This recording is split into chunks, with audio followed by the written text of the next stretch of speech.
Nous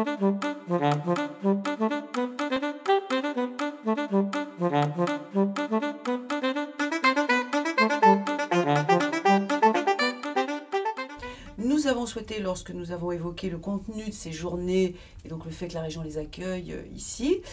nous avons tout de suite souhaité évoquer la question de l'orientation en se disant que certes, ce n'était pas tant des outils qui étaient conçus comme tels, mais que par contre aujourd'hui, les personnes qui sont dans une démarche d'orientation, aller sur une foultitude de sites et autres logiciels de tests et autres, qui, on le pensait, c'est pour ça qu'on a fait cette petite table ronde, impacte sur aujourd'hui la façon dont les personnes récupèrent de l'information. Donc on a vraiment souhaité poser cette question de l'orientation et de voir comment l'émergence d'outils numériques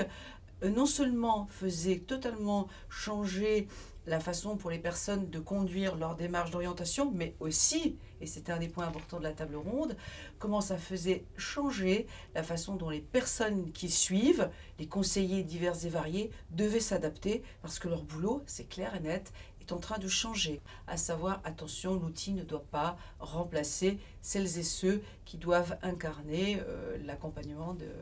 des individus.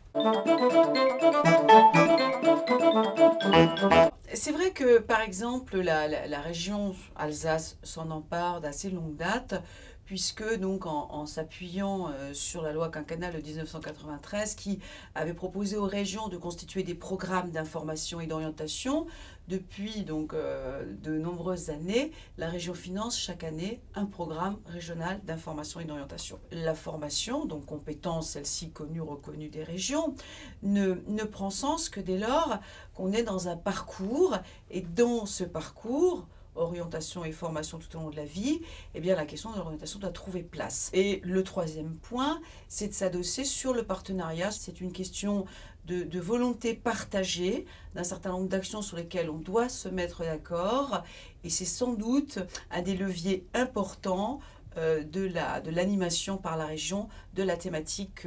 orientation. Il faut qu'on rappelle qu'effectivement la loi adoptée et parue le 24 novembre 2009, elle ne met absolument pas les régions au cœur de la thématique de l'orientation et évoque, elle, justement, ce service public régional avec un certain nombre de critères qui vont être connus pour savoir quelles sont les structures qui en sont. Pour le moment, on est dans une préoccupation plus concrète, qui est de dire il faut maintenant qu'urgemment on trouve quelques points d'accroche sur lesquels on serait tout à fait d'accord pour aller ensemble. On a toujours une vision très très pragmatique des choses, on regarde et on voit en termes d'analyse